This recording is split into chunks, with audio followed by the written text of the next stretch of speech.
সুপ্রিয় dental surgeon বৃন্দ, আশা করি সকলে ভালো আছেন এবং সুস্থ আছেন।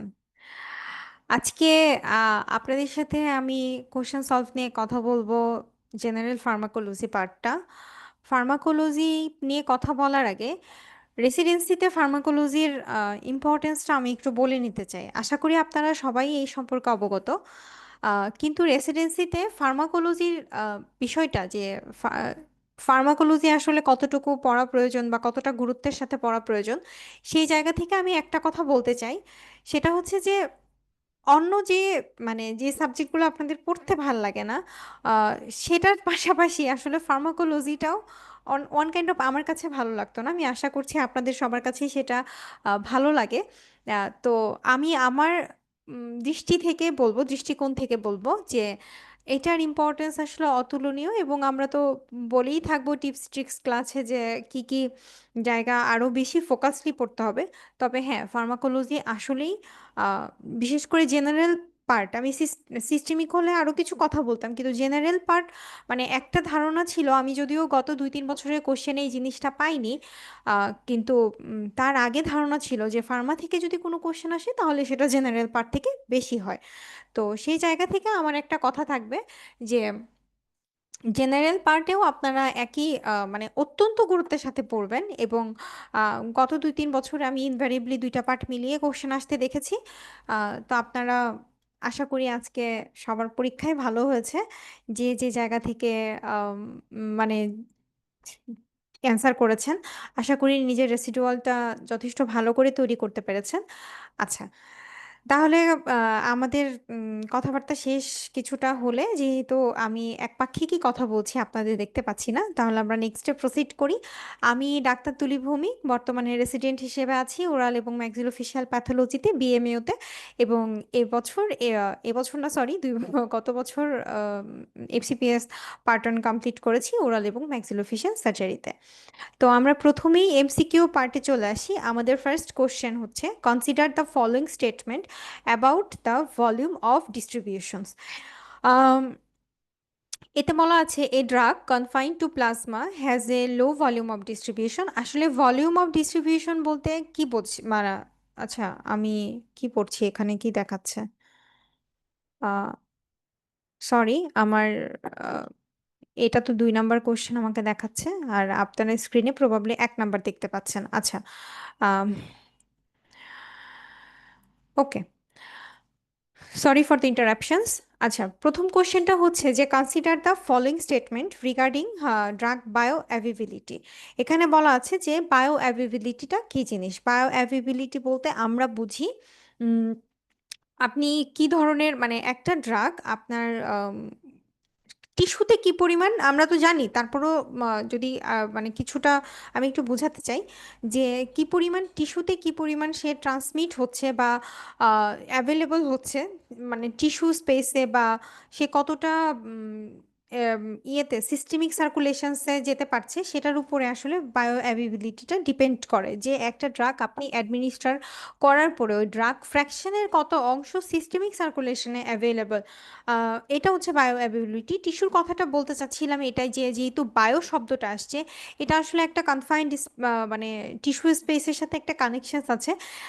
পরবর্তীতে মনে হলো যে এখন এত কিছু বলার দরকার নেই, আপনারা সিস্টেমিক সার্কুলেশনে, যেটা আমরা সবাই জানি যে fractions of the administration systemic circulation, ওটা নিয়েই আমরা থাকি। তো দিস ইজ বায়োঅ্যাভেবিলিটি। এই নাম্বারে বলা আছে যে bioavailability is 100% for IV administration. এখানে যেটা 100% আইভি অ্যাডমিনিস্ট্রেশনে বায়োঅ্যাভেবিলিটিটা অবশ্যই হয়, 100%ই পাই আমরা আইভিতে দিলে। ইমার্জেন্সি সিচুয়েশনসে আমরা আইভিতে দেই।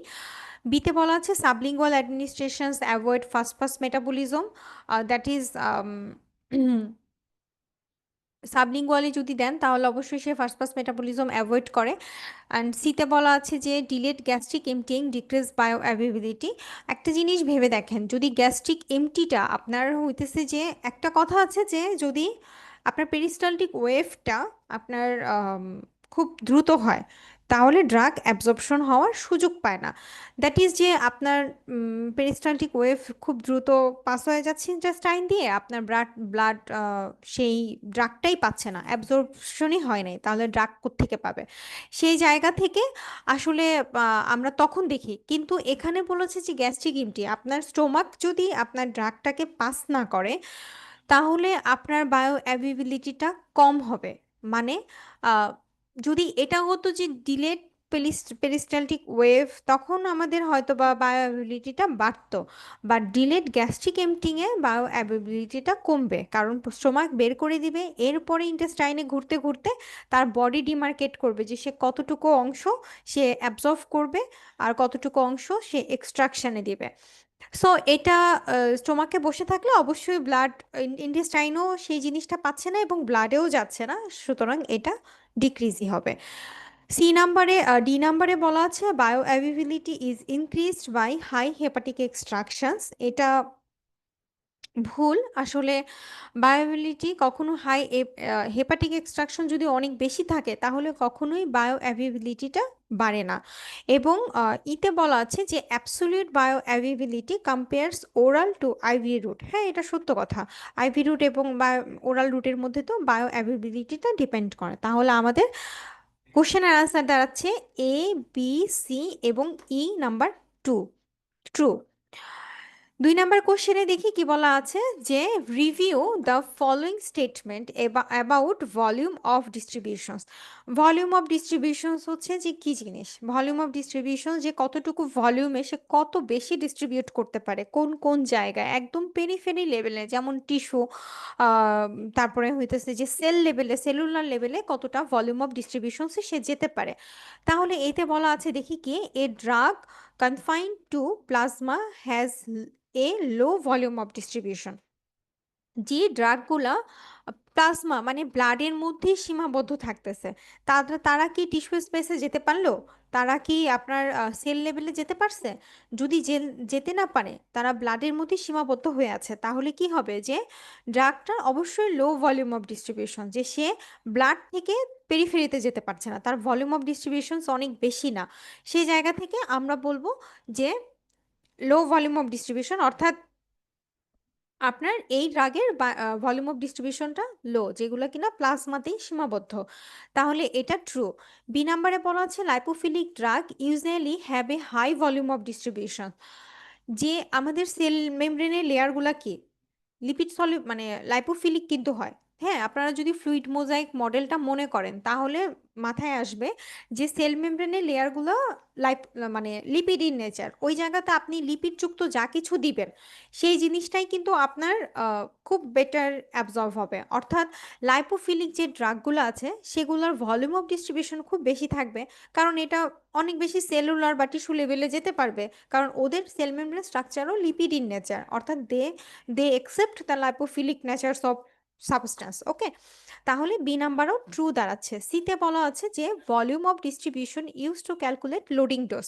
অবশ্যই, কারণ লোডিং ডোজ দেওয়ার আগে আপনার যে কোনো ডক্টর যখন একটা লোডিং ডোজ দিচ্ছে, মানে লোডিং ডোজ মানে হতেছে যে প্রথমে একটা ইমার্জেন্সি সিচুয়েশনে রোগী আসলো, আমি আপনারা কিছু জিনিস হয়তোবা আমি একটু বেশি বলছি, কিছু জিনিস হয়তোবা আমি সবার উদ্দেশ্যে বলছি, কেউ হয়তোবা ব্যাপারগুলো জানেন, তারপরও আমার মনে হচ্ছে যে কিছু জায়গা থেকে আহ, আমার যতটা একটু বলা দরকার মনে হচ্ছে আমি বলছি। যাই হোক, একটা ডাক্তার যখন ইমার্জেন্সি কোনো পেশেন্ট ম্যানেজ করতে চায় তখন তার ইমিডিয়েট যে স্ট্যাট ডোজে যেটা দেওয়া হয় তাকে, সেটাকে বলা হয় যে লোডিং ডোজ। অর্থাৎ আপনি, এটা আমরা সবাই জানি যে একটা মায়োকার্ডিয়াল ইনফ্রাকশনের পেশেন্টকে আমরা শুরুতে যখন তার চেস্ট পেন হয় বা সাসপেক্ট করি তখন আমরা ইমিডিয়েট আমরা কি বলি, ইকোস্প্রিন বা মানে তাকে 4টা 75 75 মানে এটা ওয়ান কাইন্ড অফ যে 300 মিলিগ্রামে আমরা তাকে ইকোস্প্রিন সাজেস্ট করি। অথচ সেই ব্যক্তিটা হয়তোবা প্রতিদিন 75 মিলিগ্রাম করে সে নিচ্ছে, কিন্তু ওইটা কিন্তু তার স্ট্যাট ডোজ ছিল, অর্থাৎ ওটা তার ভলিউম অফ, সরি, ওইটা তার loading dose, and after that সে যখন স্ট্যাবল হবে বা ইমার্জেন্সি যে কোনো সিচুয়েশনে যে ড্রাগগুলো দেওয়া হয় সেটা হচ্ছে লোডিং ডোজ, অ্যান্ড এরপরে শুরু হয় মেনটেনেন্স ডোজ। এই যে লোডিং ডোজটা ক্যালকুলেট করবেন, আপনি হিসাব করেই তো ক্যালকুলেটটা করবেন, কারণ একটা ড্রাগ কত দ্রুত, তার ভলিউম অফ ডিস্ট্রিবিউশন কত বেশি কত কম, এটার উপর আপনি হিসাব করে তার লোডিং ডোজ ক্যালকুলেট করবেন। সো হয়ে গেল তাহলে volume of distribution calculate loading dose, এই কথাটা সত্য। অ্যান্ড ডি নাম্বারে বলা আছে drugs bound to plasma protein have high volume of distribution. Plasma protein বুঝেন একটা জিনিস, প্লাজমা প্রোটিন একটা ড্রাগকে মাথায় নিয়ে বসে আছে, তাহলে সে কি তার টিস্যু স্পেসে সেলুলার লেভেলে যেতে পারবে? সে ব্লাডে গেছে পরেই তাকে প্লাজমা প্রোটিন ক্যারি করে বসে আছে, তাহলে সে তো ফ্রি না, সে তার উপরে মানে করতে পারছে না, সে নিজের উপরে তার কন্ট্রোল নাই, তাকে প্লাজমা প্রোটিনের সাথে ঘুরতে হচ্ছে। সুতরাং সে চাইলেই সেল বা টিস্যু লেভেলে যেতে পারছে না। সেই জায়গাতে আপনার একটা ড্রাগ যে কিনা প্লাজমা প্রোটিনের সাথে বাউন্ড অবস্থায় আছে তার কখনোই হাই ভলিউম অফ ডিস্ট্রিবিউশন থাকবে না, অর্থাৎ এই জায়গাটা false, high volume of distribution হবে না, লো হবে। ইতে বলা আছে volume of distribution can be greater than total body water. অবশ্যই টোটাল বডি ওয়াটার, এখানে একজনের কনফিউশন থাকতে পারে, আমি কথাগুলো সম্পূর্ণ আমার যেটা যেটা মনে হচ্ছে যে এটা এটা মানে একটু কনফিউজড হবে, আমি সেই জায়গা থেকে বলছি। এখানে মনে হতে পারে আপনাদের যে total body water, volume of distribution total body water তো আমাদের অনেক বেশি, তাহলে ভলিউম অফ ডিস্ট্রিবিউশন কেন টোটাল বডি ওয়াটার থেকে গ্রেটার হতে হবে? এটা এতটাই ডিস্ট্রিবিউটেড একটা হিসাব, মানে আমি বোঝানোর স্বার্থে শব্দটা ইউজ করলাম, এতটাই আসলে এটা ডিস্ট্রিবিউশনসটা এমনভাবেই হিসাব করা হয় বা এমনভাবেই ক্যালকুলেট করা হয় যেটা এতটা দ্রুততার সাথে এত বেশি পেরিফেরিতে একটা ডিস্ট্রিবিউশন ক্যালকুলেট করা হয় যে সেটা অবশ্যই আপনার টোটাল বডি ওয়াটার মানে থেকে বেশি হতে হবে একটা ড্রাগের ভলিউম অফ ডিস্ট্রিবিউশনস। তাহলে এটাও সত্য কথা, আমাদের এখানে ট্রু আনসার দাঁড়াচ্ছে এ বি সি এবং ই। তারপরে যদি কোনো কনফিউশনস থাকে এক্সপ্লেনেশনটা দেখে নেবেন। অ্যান্ড আমি নেক্সট কোশ্চেনে চলে যাচ্ছি, 3 number question, evaluate the following statement about drug half life. Half life অনেক ইম্পর্ট্যান্ট একটা টপিক, আমরা জানি হাফ লাইফ সম্পর্কে সবকিছুই ভালো করে পড়বেন, ভালো করে বুঝে পড়বেন এবং ধারণা রাখবেন। ঠিক আছে, এই নাম্বারে দেখি কি বলা আছে, half life is constant in zero order kinetics. আমরা কি বুঝি জিরো অর্ডার কাইনেটিক্স কি জিনিস? জিরো অর্ডার কাইনেটিক্সটা হচ্ছে যে একটা নির্দিষ্ট সময় পর পর আপনার ফ্র্যাকশন মানে সরি ড্রাগ রিলিজ লেভেলটা সেম থাকবে, অর্থাৎ আপনি আম, একটা কনস্ট্যান্ট লেভেলে তার মানে রিলিজ হতে থাকবে ড্রাগটা। তো half life is constant in zero order kinetics, এটা আসলে ভুল। হাফ লাইফটা কখনো জিরো অর্ডার কাইনেটিক্সের সাথে, ও তো একটা কনস্ট্যান্ট ওয়েতে একটা নির্দিষ্ট পরিমাণ আপনি যেটাই দেন না কেন ও একটা নির্দিষ্ট সময় পর পর নির্দিষ্ট পরিমাণ রিলিজ করে, কিন্তু হাফ লাইফ কিন্তু তা না। হাফ লাইফটা চিন্তা করে আপনি কতটুকু ডোজে দিচ্ছেন, আপনি কত ফ্রিকোয়েন্টলি দিচ্ছেন, ড্রাগের মেকানিজম, ড্রাগের অনেক কিছুর উপরে, মানে ড্রাগের সোর্স অফ যে সোর্সটা থেকে আসছে সব কিছুর উপরে একটা ড্রাগের হাফ লাইফ নির্ভর করে, যে কতটুকু ক্লিয়ারেন্স হয়ে যাচ্ছে, তার কতখানি ভলিউম অফ মানে ডিস্ট্রিবিউশন পাওয়ার কত, সে কত দ্রুত অ্যাবজর্ভ হতে পারতেছে এগুলোর উপরে। নেক্সট কোশ্চেন, নেক্সট টেমে চলে যাচ্ছি, বিতে বলা আছে depends on clearance and volume of distribution, that is VD. অবশ্যই সত্য, কারণ হইতেছে যে এটা আপনারা একটু দেখে নেবেন, আমি এক্সপ্লেনেশনও অ্যাড করেছি। যে আপনারা এখানে দেখেন যে এখানে একটা কথা আছে যে হাফ লাইফ হইতেছে যে একটা পয়েন্ট আকারে ইনটু গুণ ভলিউম অফ ডিস্ট্রিবিউশন দেন হইতেছে বাই ক্লিয়ারেন্স, এরকম একটা কথা আছে। সুতরাং ওইটা মানে ভলিউম অফ ডিস্ট্রিবিউশন এবং ক্লিয়ারেন্সের উপরে তার কিন্তু একটা আঙ্কিক বা গাণিতিক হিসাব আছে এবং সে যুক্ত। আমি একটু আগে বলছিলাম কতটুকু ক্লিয়ার হয়ে যাচ্ছে, কতটুকু দ্রুত সে ডিস্ট্রিবিউট করতে পারতেছে সে, এবং সেই অনুসারে প্লাজমাতে যদি একটা হাই ভলিউম অফ ডিস্ট্রিবিউশনস হয় তাহলে প্লাজমাতে সে কম থাকতেছে, তার হাফ লাইফ কতটুকু এটার উপরে ডিপেন্ড করে। তাহলে এটা ট্রু। সি নাম্বারে বলা আছে a long half life implies frequent doses. ঠিক আছে, একটা লং হাফ লাইফ ইমপ্লাইজ করবে ফ্রিকোয়েন্ট ডোজিং। এটা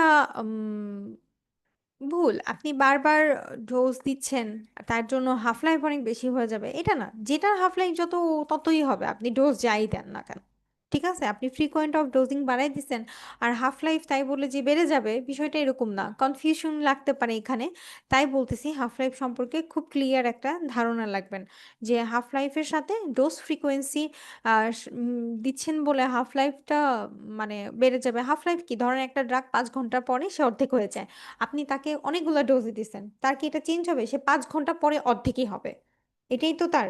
সুতরাং ডোজ ফ্রিকোয়েন্সির সাথে তার হাফ লাইফের লং হাফ লাইফ ডিপেন্ড করছে না। ডিতে বলা আছে যে drug with short half life reach steady state faster. এটা ট্রু। যে যে ড্রাগের হাফ লাইফটা শর্ট ও তাড়াতাড়ি স্টেডি স্টেটে চলে আসে, এটা তো বোঝাই যাচ্ছে। ইতে বলা আছে half life doubles if clearance is half. হ্যাঁ, ক্লিয়ারেন্স যদি হাফ হয় তাহলে হাফ লাইফটা ডাবল হয়ে যাবে। তাহলে আমাদের আনসার দাঁড়াচ্ছে সি, না সরি, বি, ডি এবং E true. 4 number question, drug receptor interactions may result in, drug এবং রিসেপ্টর এদের সাথে ইন্টারঅ্যাকশনসটা কি কি এটা চেয়েছে। এতে বলা আছে competitive antagonism, that is also true, কারণ আহ, অবশ্যই antagonism, agonist antagonist competitive antagonist এগুলো খুব ইম্পর্টেন্ট টপিক। ভালো করে ধারণা, বেসিক পড়াশোনা তিনটাই রাখবেন। মানে এটা সম্পর্কে রেসিডুয়ালও ভালো থাকতে হবে, তার থেকে বড় কথা এটা সম্পর্কে আপনার আগে পড়তে হবে, রেসিডুয়ালটা মাথায় ক্যারি করতে হবে এবং বেসিকটা এমনভাবেই তৈরি করবেন যেন এই জায়গাতে ভুল না হয়। তো competitive antagonism, drug receptor interactions result in competitive antagonism, এটা সত্য। আমরা আশা করি বুঝি যে কোনো ড্রাগের ইফিকেসি বাড়ানোর জন্য আমরা রিসেপ্টরের উপরে, যে আমার যে রিসেপ্টরের সাথে কাজ করো কম্পিট করে আরেকজন এসে তার এগেনস্টে যে সে ওই রিসেপ্টরের উপরে কাজ করে, যেটা কিনা ওই ড্রাগকে মানে ইনহিবিট করে, মানে নিজের ডমিনেন্ট হিসেবে প্রকাশ পায়, এরকম একটা কথা, তাই না? কম্পিটিটিভ অ্যান্টাগনিজম, সো এটা ট্রু। বিতে বলা আছে irreversible binding, that is also true, যখন ড্রাগ রিসেপ্টর ইন্টারাকশন হয়েছে সেটা ইরিভার্সিবল, আর রিভার্সিবল হয় না। সিতে বলা আছে অ্যালোস্টেরিক মডুলেশনস, আমরা কি এই কথাটার মানে বুঝেছি যে অ্যালোস্টেরিক মডুলেশনস কি জিনিস? একটা ড্রাগ একটা নির্দিষ্ট রিসেপ্টরে গিয়ে কাজ করছে, সেই জায়গাটা থেকে আপনার যে রিসেপ্টরে লাগার কথা সে অন্য একটা রিসেপ্টরে গিয়ে লাগলো, সেই যে এই যে অন্য রিসেপ্টরে গিয়ে লাগলো ড্রাগটা, সেটাকে আমরা বলতেছি অ্যালোস্টেরিক মডুলেশনস। অর্থাৎ আপনার উম, মানে অ্যালোস্টেরিক সাইট, যে সাইটে লাগার কথা ছিল সেই সাইটে লাগেনি, লেগেছে অন্য আরেকটা সাইটে, এটার নাম হতেছে অ্যালোস্টেরিক সাইট। এবং এটা তাহলে একটা রিসেপ্টর এবং ড্রাগ ইন্টারঅ্যাকশনসেরই ঘটনা, অর্থাৎ অ্যালোস্টেরিক মডুলেশনস কথাটাও কিন্তু সত্য। Drug receptor interactions may results in allosteric modulations, এই এখানে এসেও ইন্টারঅ্যাকশনসটা হয়।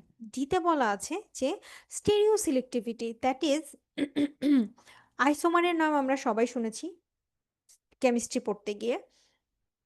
আমরা আইসোমার, তারপরে অনেকগুলা তখন অনেক কিছু পড়তাম, ভ্যান্ডার ওয়ালস রিয়াকশনস, তারপরে আপনার ইলেকট্রন প্রোটনের আদান প্রদান, তাই না? তো সেই জায়গা থেকে বলতেছি আইসোমার স্টেরিও সিলেক্টিভিটি হতেছে, জাস্ট এটা মনে রাখেন যে ওয়ান কাইন্ড অফ আইসোমার, এবং এখানেও রিসেপ্টরটা ওই নির্দিষ্ট আইসোমারের সাথে যেই বাইন্ড করে ড্রাগগুলা, ওই মানে নির্দিষ্ট আইসোমার সিলেকশনস করে। এই যে আইসোমার রিসেপ্টর সিলেকশনস, এটার নাম হতেছে স্টেরিও সিলেক্টিভিটি। তাহলে এটাও কিন্তু ট্রু দাঁড়াচ্ছে যে ড্রাগ রিসেপ্টর ইন্টারঅ্যাকশনসটা অবশ্যই স্টেরিও সিলেক্টিভ হয়েও হয়, ওইভাবে সিলেক্টিভিটি করেও সে ইন্টারাকশন হতে পারে। ইতে বলা আছে drug synergy, that is also মানে সমন্বয় করে ড্রাগের সাথে সে রিসেপ্টর ইন্টারাকশনস হয়, সুতরাং এটাও ট্রু। তাহলে এখানে আমাদের A B C D E পাঁচটাই ট্রু দাঁড়াচ্ছে, অর্থাৎ সবগুলাই আমাদের ড্রাগ রিসেপ্টর ইন্টারাকশনস এর রেজাল্টস। নেক্সট কোশ্চেনে চলে যাচ্ছি, 5 number, adverse drug reactions are characterised by, এতে বলা আছে অলওয়েজ ডোজ ডিপেন্ডেন্ট। অলওয়েজ এবং নেভার শব্দটা নর্মালি পরীক্ষার হলে পাওয়ার সম্ভাবনা খুব কম, তারপরে যদি পান তাহলে এটা ম্যাক্সিমাম ক্ষেত্রে এটার আনসার ফলস হয়। এটা হচ্ছে যে যারা জানবেন না পারবেন না তাদের জন্য বলা। আচ্ছা, যারা জানেন, এইবার আসেন, আপনার অ্যাডভার্স ড্রাগ রিয়াকশন সবসময় কি ডোজের উপর নির্ভর করবে? একটা বাজে ড্রাগ আপনি অল্প ডোজে দিলে কি আপনার রিয়াকশন হবে না? সেটাও হবে, সুতরাং এটা ভুল। এবং বিতে বলা আছে মে অকার অ্যাট থেরাপিউটিক ডোজেস, অবশ্যই থেরাপিউটিক ডোজে দিলেই আপনার হচ্ছে অ্যাডভান্স ড্রাগ রিয়াকশন যা হওয়ার, সুতরাং এটা ট্রু। সিতে বলা আছে can be immunomediated, that is also true. And ডিতে বলা আছে মে রিকোয়ার ড্রাগ উইথড্রল, একটা জিনিসের always drug adverse drug reactions হচ্ছে, তাহলে আপনি অবশ্যই তার ইমিডিয়েট ম্যানেজমেন্ট কি হবে, আগে ড্রাগটা বন্ধ করতে হবে। পেশেন্টকে বাঁচাইতে হলে ধরেন ওই যে অ্যানাফাইলেকটিক শক, ধরেন অ্যানাফাইলেক্সিস শুরু হয়ে গেছে, আপনি প্রথমে কি করবেন, যার জন্য অ্যানাফাইলেক্সিস হচ্ছে সেটাকে বন্ধ করবেন, তারপরে আপনার নেক্সট প্রসিডিউরগুলো আপনি আগাবেন। অর্থাৎ ডিতে যেটা বলা আছে যে মে require drug withdrawal, that is true. ইতে বলা আছে অলওয়েজ প্রেডিক্টেবল, এটা আসলে ফলস, কারণ এগেইন অলওয়েজ চিন্তা করলে ফলস, আর হতেছে আপনি আসলে সবসময় যে প্রেডিক্ট করতে পারবেন বিষয়টা এরকম না, সুতরাং অলওয়েজ প্রেডিক্টেবল না। তাহলে আমাদের এখানে ট্রু আনসার দাঁড়াচ্ছে বি, সি এবং ডি। কোশ্চেন নাম্বার 6 এ বলা আছে consider the following consequence of irrational drug use. Irrationally drug use করছেন, তাহলে কি হবে? এতে বলা আছে ইনঅ্যাপ্রোপ্রিয়েট ডায়াগনোসিস। আপনি আম, এটা অনেকের কাছে ট্রু মনে হবে, এটা আসলে ফলস একটা অ্যান্সার। যাদের কাছে ট্রু মনে হবে তাদের জন্য বলছি, আপনারা চিন্তা করতে পারেন যে আহ, যখন ডায়াগনোসিস ভালো হয়নি তখন আপনি উল্টাপাল্টা অনেকগুলো ওষুধই দিবেন। সাপোজ অ্যান্টিবায়োটিকের ক্ষেত্রেই বলেন, আমরা কি সব সময় আমাদের ডেন্টিস্ট্রিতে যে ধরনের অ্যান্টিবায়োটিক প্রেফার করি, আমরা যখন নতুন ডাক্তার হই বা আমরা যখন মানে জুনিয়র হিসেবে থাকি, আমরা কি সবসময় বুঝে কোনটা কোনটার জন্য বেস্ট, কোন পেইন কিলারটা কোনটার জন্য বেস্ট, আমরা কি সেটাও বুঝে দিই? তো আপনি যখন আপনার ডায়াগনোসিস অ্যাপ্রোপ্রিয়েট না, সেই ক্ষেত্রেও আপনি ধরেন জানেন কিন্তু আপনি ডায়াগনোসিস করতে পারেন, আপনি ইরেশনাল ড্রাগ ইউজ করতেই পারেন, সেই জায়গা থেকে এটা অনেকের কাছেই ট্রু মনে হবে। বাট একটা কথা, this is not the consequence of irrational drug use. আপনি এটা আপনি আগে থেকে প্রেডিক্ট করবেন, মানে আপনি ডায়াগনোসিস করতে পারেন নাই বলে কাজটা করছেন। আপনি এখানে কোশ্চেনটা চেয়েছে, একবার খেয়াল করেন যে following the consequence of irrational drug use, অর্থাৎ কনসিকোয়েন্স চেয়েছে যে আপনি ড্রাগ ইউজ করে ফেলছেন, এখন আপনার কি হইতে পারে। আপনি ডায়াগনোসিস করতে পারেন নাই তারপরে কাজটা করছেন, আপনি করে ফেলছেন তারপরে ডায়াগনোসিস করতে পারেন নাই, তা তো না, তাই না? তাহলে inappropriated diagnosis is not the consequence, that's তো এটা ফলস। বিতে চলে আসি, increase incidence of adverse drug reactions, অবশ্যই ইরেশনাল ড্রাগ ইউজ করতেছেন, অ্যাডভার্স ড্রাগ রিয়াকশনের ইনসিডেন্স বেড়ে যাবে। সিতে বলা আছে থেরাপিউটিক ফেইলার, এটাও ট্রু। ডিতে বলা আছে financial burden to health provider. দেখেন অবশ্যই, কারণ আপনি ইরেশনালি ড্রাগ দিচ্ছেন, অবশ্যই ফাইন্যান্সিয়াল বার্ডেন তৈরি করতেছেন আপনি, তাহলে ফাইন্যান্সিয়াল বার্ডেন হেলথ প্রোভাইডারে তৈরি হচ্ছে। Then emergence of drug resistant microorganism, এটাও ট্রু। অর্থাৎ আপনার এখানেও ট্রু দাঁড়াচ্ছে, ড্রাগ রেজিস্ট্যান্ট মাইক্রো অর্গানিজমের ইমার্জেন্স তৈরি হতে পারে ইরেশনাল ইউজ। ইরেশনাল অ্যান্টিবায়োটিকই ধরেন অ্যান্টিবায়োটিক রেজিস্ট্যান্স হয়ে যায়, তাহলে সেই ক্ষেত্রে ড্রাগ রেজিস্ট্যান্স অনেক মাইক্রো অর্গানিজম মানে তৈরি হয় নিজেদের স্ট্রাকচার চেঞ্জ করে, তাহলে আমাদের এখানে ট্রু দাঁড়াচ্ছে বি, সি, ডি এবং ই, চারটা চারটা ট্রু দাঁড়াচ্ছে এবং এই নাম্বারটা এখানে ফলস।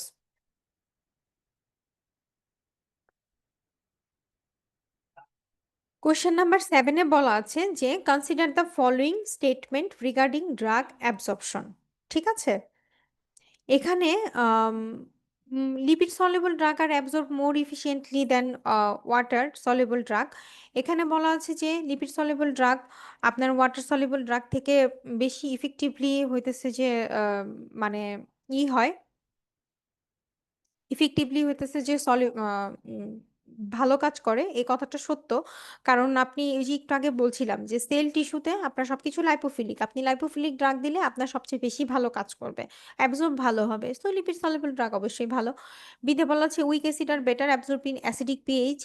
এটা একটা কথা আছে না যে আপনারা ক্লাসে পড়ে থাকবেন অ্যাসিডিক জিনিস অ্যাসিডিকে, উইক অ্যাসিড উইকে, আয়োনাইজড ড্রাগ আয়োনাইজডে, এরকম একটা কথা আছে, ওই জিনিসটা খুব ভালো করে মাথায় রাখবেন এবং বারবার কোশ্চেন হয় এই লাইনগুলো থেকে।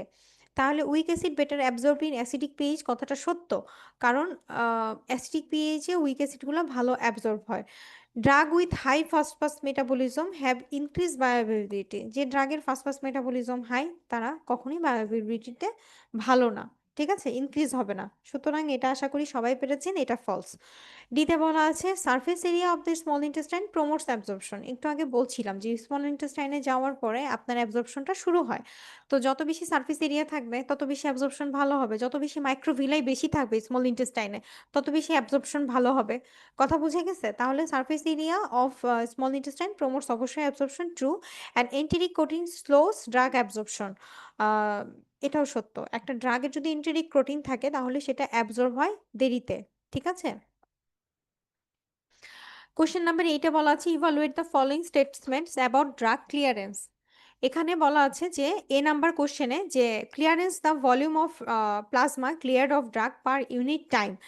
ড্রাগ ক্লিয়ারেন্স সম্পর্কে জানতে চেয়েছে। Volume of plasma cleared of the drug per unit time, অবশ্যই এটা ট্রু। হ্যাঁ, ড্রাগ ক্লিয়ারেন্স মানেই হইতেছে যে কতটুকু, এটা ওর সংজ্ঞা যে কতটুকু প্লাজমা থেকে সে পার ইউনিট টাইমে কতটুকু ক্লিয়ার হতে পারছে। Hepatic and renal clearance are additive, এটাও true. Clearance determines the maintenance dose, that is also true. And first order drug have constant clearance, এটাও true. And clearance increase in renal failure, এটা false. Renal failure হলে clearance কেমনে বাড়বে? ঠিক আছে? তাহলে আমাদের এখানে ট্রু দাঁড়াচ্ছে এ, বি, সি এবং ডি, চারটা ট্রু দাঁড়াচ্ছে। Question number 9, enzyme induction leads to. A number স্টেমে বলা আছে increase drug metabolism. Enzyme induction actually যে এনজাইমগুলা আপনার ছিল, হুম, ওগুলা আপনার বেড়ে গেছে বা কমে গেছে, এটার উপরে এনজাইম ইন্ডাকশন এবং ইনহিবিশন হয়। মানে যে এনজাইমগুলা আপনার ড্রাগকে আলটিমেটলি মেটাবোলাইজ করতে বা হেল্প করে, তখন এটার উপরে এনজাইম, মানে সেই বডিতে যদি ওই এনজাইমগুলো বেড়ে যায়, ইন্ডাকশন কমে গেলে ইনহিবিশন, এরকম এনজাইম ইন্ডাকশন ইনহিবিশন, সহজ কথা এটা। তাহলে increase drug metabolism enzyme induction হয়েছে, leads to increase drug metabolism, that is true. ঠিক আছে? Reduce plasma drug level, drug বেশি মেটাবলিজম করে ফেলতেছে, প্লাজমা ড্রাগ লেভেল কমায় ফেলতেছে, সুতরাং এটাও সত্য। মেটাবলাইজ বেশি করছে এন্ডাইম ইনজেকশন, সুতরাং প্লাজমা ড্রাগ লেভেল কমে যাচ্ছে। সিতে বলা আছে ইনহ্যান্স, তাহলে এ বি ট্রু দাঁড়াইলো। সিতে বলা আছে ইনহ্যান্স থেরাপিউটিক ইফেক্ট, যখন একটা ড্রাগ বেশি মেটাবলিজম হয়ে যাচ্ছে, প্লাজমা ড্রাগ লেভেল কমে যাচ্ছে, তখন থেরাপিউটিক কখনো ইফেক্টটা ভালো হবে? হবে না। তাহলে এটা enhance therapeutic effect, that is ভুল, অর্থাৎ এটা ফলস। অ্যান্ড ডিতে বলা আছে increase risk of drug interactions, enzyme induction অবশ্যই ড্রাগ ইন্টারাকশনস এর রিস্ক বাড়ায় দেয়। And tolerance to certain drug, এটা সত্য, সার্টেন ড্রাগের উপরে একটা টলারেন্স তৈরি হয়ে যায়। তাহলে এখানে ট্রু দাঁড়াচ্ছে এ, বি এবং D, E. Characteristics of phase one reactions in drug metabolism, এটা বলার আগে আপনাদেরকে একটু বলে নেই, আপনারা, আমি জানি না phase one phase two reactions গুলো ভালো করে পড়েন কিনা, বা phase one phase two reactions নিয়ে আমি বেশ কয়েকটা ডিফারেন্ট ফ্যাকাল্টিতে, ডেন্টিস্ট্রির থেকেও বাইরের কিছু ফ্যাকাল্টিতেও আমি দেখেছি বিসিপিএস বা বিএমইউকে কোশ্চেন করতে। সুতরাং এই জায়গাটাগুলোতে একটু ফোকাস দিবেন। আমি একটু শব্দটা ব্যবহার করছি কারণ ফোকাস দেওয়ার জন্য আরো অনেক ইম্পর্টেন্ট টপিক আছে। দ্যাট ইজ হাফ লাইফের কথা বলেছি, আরো ওই যে অ্যান্টাগনিজমের কথা বলেছি, এখন ইন্ডাকশনের কথা বললাম, মানে এগুলো অনেক ইম্পর্টেন্ট। তো সেই জায়গা থেকে আবার ফার্স্ট ফার্স্ট মেটাবলিজম আছে, that is infinity star important topic. কিন্তু phase one phase two reaction, এটা এই কথাটা যদি পান, বা highly polar drug, ionise drug, এগুলো সবকিছুই phase one phase two reactions এর সাথে যুক্ত। কথাগুলোতে আপনার যদি জানা না থাকে, আপনি মানে টোটালি আপনি চিনবেন না, কিন্তু এটা থেকে কিন্তু আমি রিপিটেড কোশ্চেন হতে দেখেছি। সুতরাং যারা এই জায়গাটা জানেন না, আমি বারবার বলছি, আমি শুধু তাদের জন্য কথাটা বলছি, যারা জানেন তারা তো খুবই ভালো, এবং যে ব্যাপারটা সম্পর্কে জানেন, এবং যারা জানেন না তারা একটু এই জায়গাতে ফোকাস দিবেন, কারণ এটা জানতে হবে। Hmm, this is not nice to know topic, আবার ইনফিনিটি স্টারও না। অর্থাৎ আপনার এটা জানতে হবে। ধরেন এটা আমরা টিপস ট্রিক্স ক্লাসে আমরা ট্রিপল স্টার বা ডাবল স্টার এরকম করে হয়তো বা বলে দিব। তো ফেজ ওয়ান রিয়াকশন আসলে কি হয়? এটা মূলত একটা রিয়াকশনস, মানে কথাতেই তো ফেজ ওয়ান রিয়াকশন, এখানে আসলে অক্সিডেশন রিডাকশনস হয়, ফেজ টু তে কনজুগেশনস হয়। এই কথাটা মনে রাখেন, দুইজনই হাইড্রোফিলিক ইন নেচার। ফেজ ওয়ানেও যে ড্রাগটা মেটাবোলাইজ হলো, এত বেশি সে অক্সিডেশন রিয়াকশন হয় বা এত বেশি সে হাইলি পোলার থাকে, সে আসলে হাইড্রোফিলিক ইন নেচার, ইউরিন দিয়ে পাস হয়ে যায়।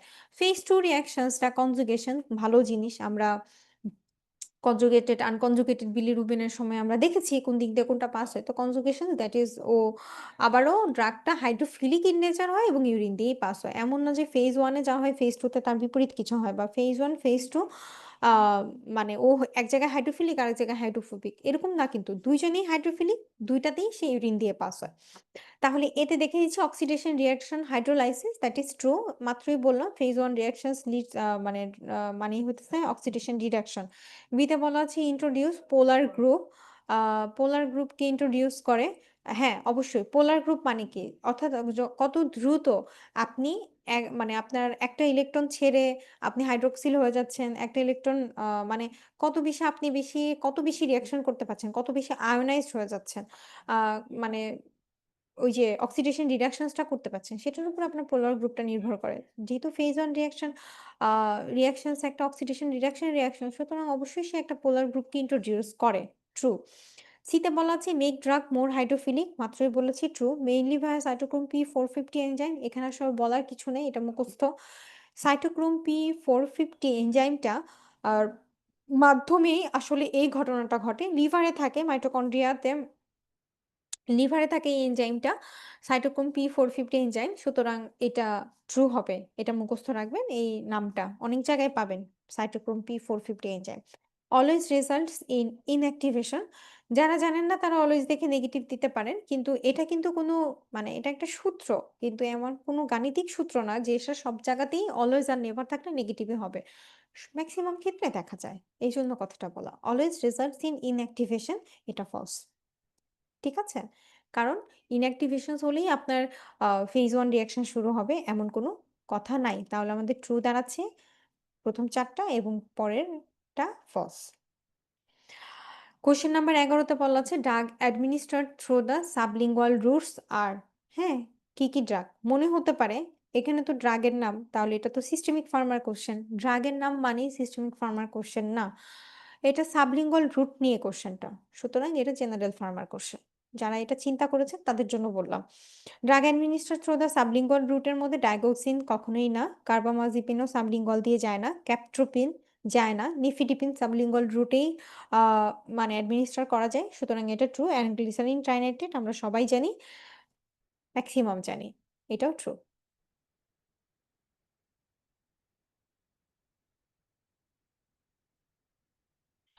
কোয়েশ্চেন নাম্বার ১২ তে plasma half life gives the idea about durations of drug actions plasma half life.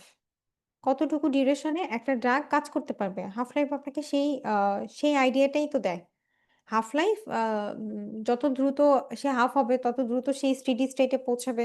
সুতরাং কতক্ষণ সে ব্লাডে থাকবে, কত দ্রুত সে হাফ হয়ে যাচ্ছে, এটার উপরে আপনার অবশ্যই ড্রাগ অ্যাকশনস টা নির্ভর করে।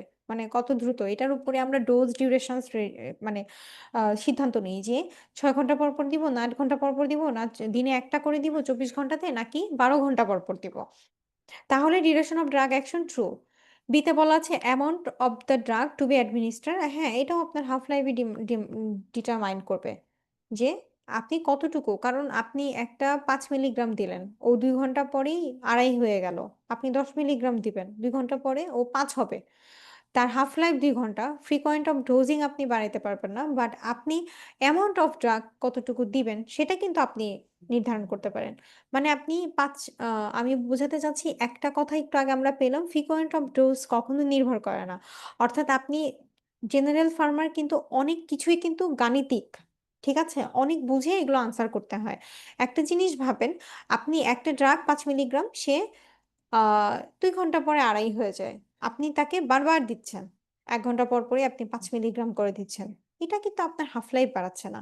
কিন্তু আপনার যখন বেশি একটা ডোজ দরকার, আপনি জানেন যে ও দ্রুতই ২ ঘন্টা পরে এরকম হয়ে যাবে। আপনি তখন তার অ্যামাউন্টটা বাড়াইতে পারেন। হুম?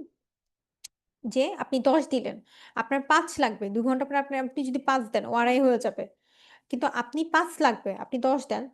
মানে ৫ লাগলে ১০ দিবেন হিসাবটা তা না। আমি উদাহরণস্বরূপ বলতেছি। আপনার ২ ঘন্টা পরেও আপনার ৫ থাকতে হবে। তাহলে আপনি ১০ দেন। অর্থাৎ আপনি কতটুকু অ্যামাউন্ট এ দিবেন এটা কিন্তু হাফ লাইফ ডিটারমাইন করতেছে। সুতরাং এটাও ট্রু। সি তে বলা আছে যে ফ্রিকোয়েন্সি অফ ড্রাগ অ্যাডমিনিস্ট্রেশনস, যে ড্রাগ আ কতটুকু অ্যাডমিনিস্ট্রেশন করবেন।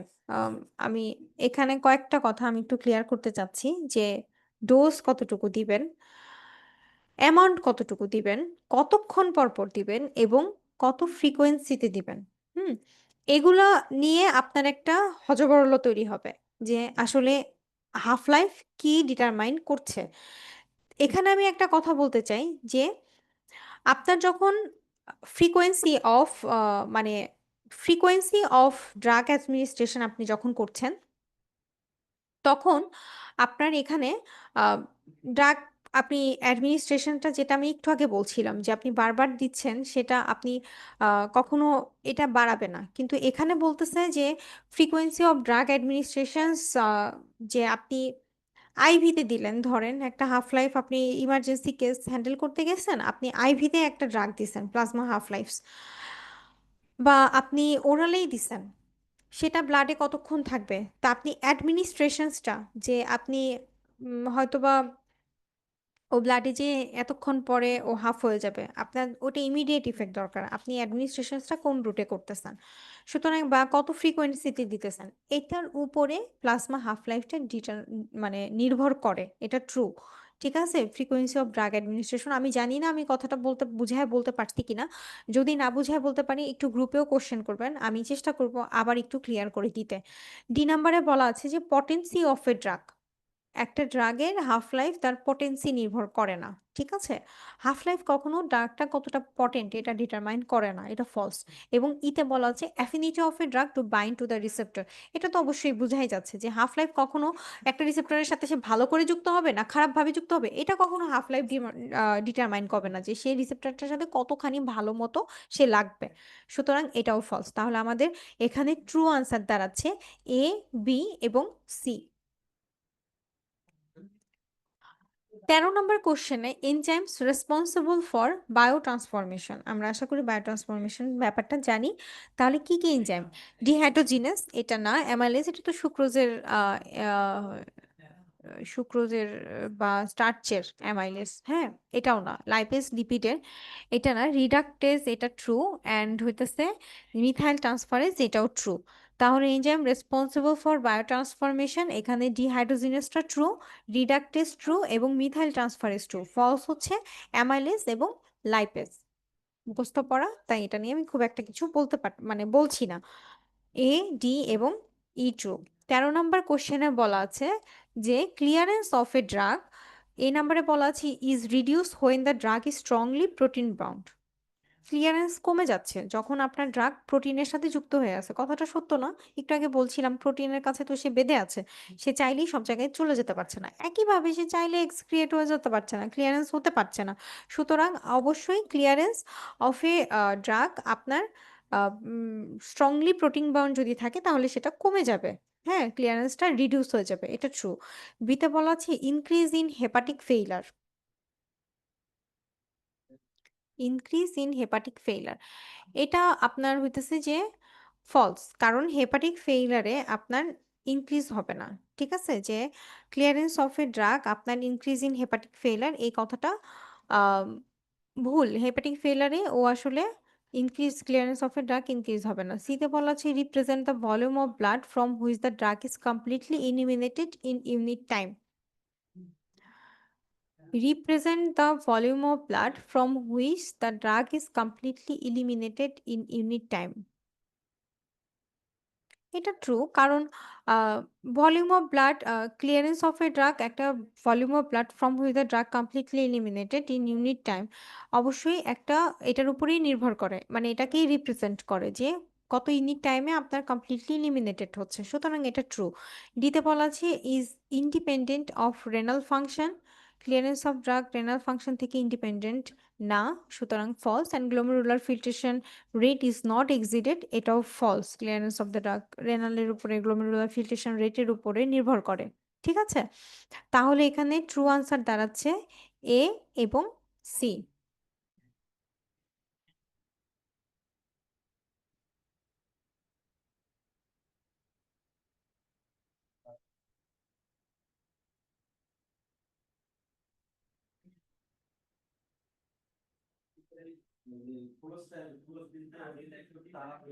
ফেজ টু ড্রাগ মেটাবলিজম এখানে বলা আছে ইনভলভ হাইড্রোলাইসিস অফ ড্রাগ আচ্ছা, ফেজ 1, ফেজ 2 নিয়ে কথা বলছিলাম। সেখানে বলা আছে যে একটা ড্রাগের হাইড্রোলাইসিস টা কি ফেজ 2 নির্ভর করে? কখনোই না। কারণ আমরা বলেছি অক্সিডেশন, রিডাকশন, আ তারপরে হতেছে হাইড্রোলাইসিস, এগুলো মূলত ফেজ 1 অ্যান্ড ফেজ 2 হতেছে কনজুগেশনস, তাই না? তাহলে এ নাম্বারটা ফলস।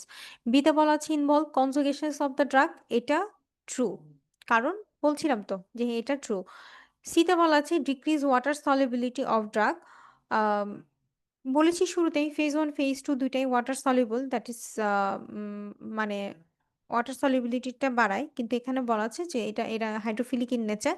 আ সুতরাং এটা ডিক্রিজ বলেছে যেহেতু, সুতরাং এটা ফলস। যে phase 2 drug metabolism water solubility টা কমায় দেয়, এটা ফলস।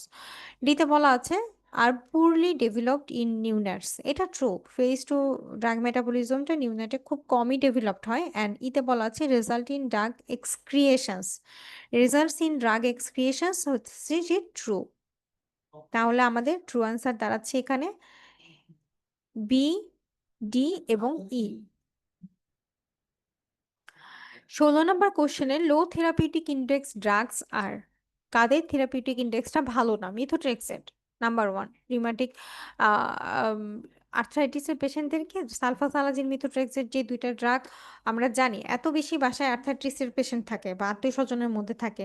চোখ বন্ধ করে কি রিউমাটিক মানে সালফাসালাজিন বা মিথোট্রেক্সেট না পাওয়ার মতো বা অ্যান্টিবায়োটিকের মতো দিয়ে দিতে পারেন? পেইন কিলারের মতো দিতে পারেন? পারেন না। কেননা এগুলার অনেক বেশি লো থেরাপিউটিক ইনডেক্স, অনেক কমপ্লিকেশনস আছে, অ্যাডভার্স রিঅ্যাকশনস আছে, লিভারের উপর অনেক বাজে ইফেক্ট আছে। সুতরাং অনেক কিছু চিন্তা করে দিতে হয়। অর্থাৎ লো থেরাপিউটিক ইনডেক্স ড্রাগস অবশ্যই মিথোট্রেক্সেট। তারপরে বিতে বলা আছে অ্যামাইনোফাইলিন, দ্যাট ইজ ট্রু। সিতে বলা আছে এটারও লো থেরাপিউটিক ইনডেক্স। সিতে বলা আছে পেনিসিলিন, এটা ভুল। এটার লো থেরাপিউটিক ইনডেক্স লো না। হ্যাঁ, পেনিসিলিন আবিষ্কার করে তো যিনি আবিষ্কার করেছিলেন তিনি নোবেল পেয়েছিলেন। যদি থেরাপিউটিক ইনডেক্সটা ওইটা এত ভালো কিউর হয়েছিল ওই সময়ে, থেরাপিউটিক ইনডেক্স যদি লো থাকতো তাহলে অবশ্যই পেনিসিলিন যিনি আবিষ্কার করে তিনি নোবেল পেতেন না। অর্থাৎ থেরাপিউটিক ইনডেক্স পেনিসিলিনের লো না। ডাইগক্সিন, এটাও থেরাপিউটিক ইনডেক্সটা লো। অ্যান্ড ইতে বলা আছে প্যারাসিটামল, এটা থেরাপিউটিক ইনডেক্স আমি ইনভ্যারিবলি ইউজ করি, সুতরাং থেরাপিউটিক ইনডেক্স ভালো দেখি ইউজ করি। অর্থাৎ থেরাপিউটিক ইনডেক্সে এটা হচ্ছে লোর ক্ষেত্রে এটা হবে ফলস। তাহলে আমাদের এখানে ট্রু দাঁড়াচ্ছে এ, বি এবং ডি। এক্সপ্লেনেশনে কিছু হাই, লো এগুলো দেওয়া আছে। ১৭ নম্বর কোশ্চেনে ইন্ডিকেশনস অফ অ্যাড্রেনালিন আর, এটা কিন্তু রিপিট কোশ্চেন, হ্যাঁ, আশা কোশ্চেন যে অ্যাড্রেনালিনের ইন্ডিকেশনস কি, খুব ভালো করে এটা পড়ে ফেলবেন। Indications of the adrenaline anaphylactic shock, anaphylactic shock অ্যাড্রেনালিনের ইন্ডিকেশনস, এটা সত্য। হাইপারটেনশন, হাইপারটেনসিভ রোগীকে আপনি অ্যাড্রেনালিন দিতে পারেন? পারেন না। এটা কখনো অ্যাড্রেনালিন, হাইপারটেনশন আছে অ্যাড্রেনালিন বিপি বাড়ায়, ঠিক আছে? অর্থাৎ লো বিপির পেশেন্টদের ক্ষেত্রে অ্যাড্রেনালিন দেওয়া হয়। একটা পেশেন্টের অলরেডি হাইপারটেনশন আছে, তার কখনোই অ্যাড্রেনালিন ইন্ডিকেশনস না, এটা false. Acute severe asthma adrenaline indicated, এটা true. Ischaemic heart disease, ischaemic heart ডিজিজে অ্যাকিউট সিভিয়ার অ্যাজমাতে এটা true. Ischaemic heart disease of adrenaline injections, এটা ইসচেমিক হার্ট ডিজিজে দেওয়া হয় না। এবং টাইপ 3 হাইপার সেন্সিটিভিটি রিঅ্যাকশনসেও আমরা অ্যাড্রেনালিনটা দেই না। সুতরাং এখানে আমাদের ট্রু দাঁড়াচ্ছে, মানে ই নাম্বারটাও ফলস দাঁড়াচ্ছে। তাহলে আমাদের এখানে ট্রু দাঁড়াচ্ছে এ এবং সি। এক্সপ্লেনেশন 18 নম্বর কোশ্চেনে বলা আছে ক্যাটেকোলামাইন আর এপিড্রিন, এফিড্রিন, ক্যাটেকোলামাইনস, ওকে। ক্যাটেকোলামাইন, এফিড্রিন না, নর অ্যাড্রেনালিন ট্রু। অ্যাড্রেনালিন তো ক্যাটেকোলামাইন, এটা নিয়ে কি বলবো, আপনারা জানেন ক্যাটেকোলামাইনস গুলা কারা, অ্যাড্রেনালিন, নর অ্যাড্রেনালিন। বাকি যে 3টা অপশনস আছে সেটা ফলস, অর্থাৎ এখানে ট্রু দাঁড়াচ্ছে বি এবং ই।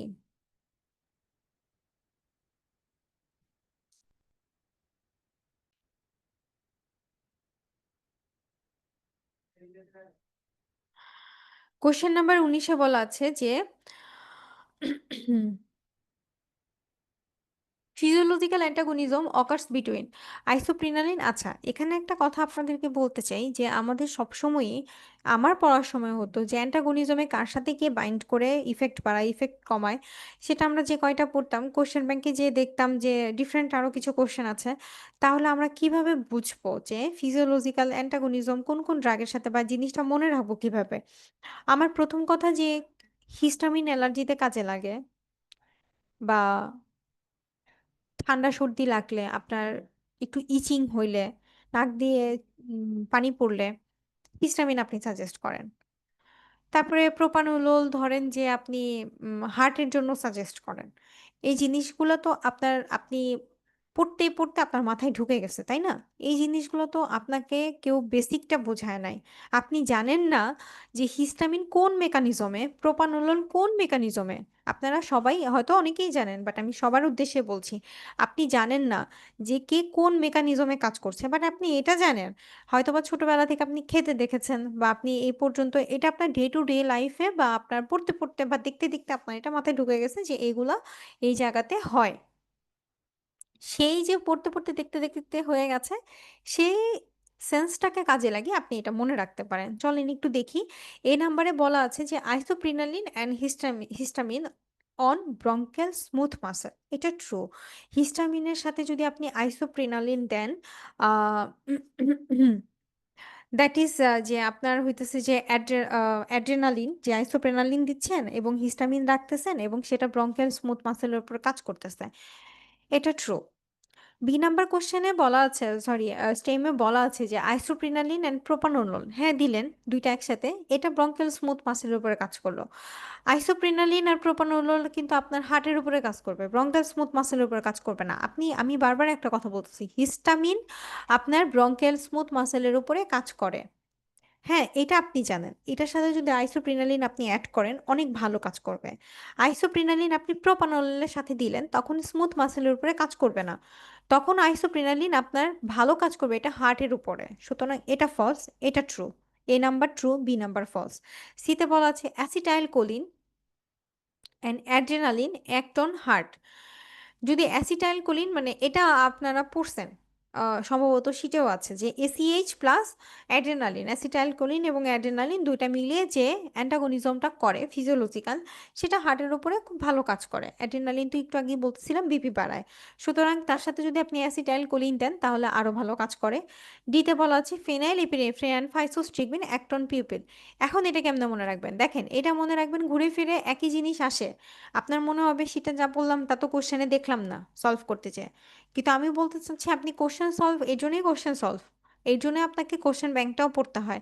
আপনি কোশ্চেন ব্যাংক কয়টা পড়বেন? আপনি যদি আপনি সব মানে এই জিনিসটা মনে করেন আপনি বিএমইউর কোশ্চেন থেকে দেখলেন, বিসিপিএস এর কোশ্চেন থেকে দেখলেন এবং আপনি গত বছরের কোশ্চেনসগুলা এখানে হইতেছে খেয়াল করলেন। তখন আমি বলব যে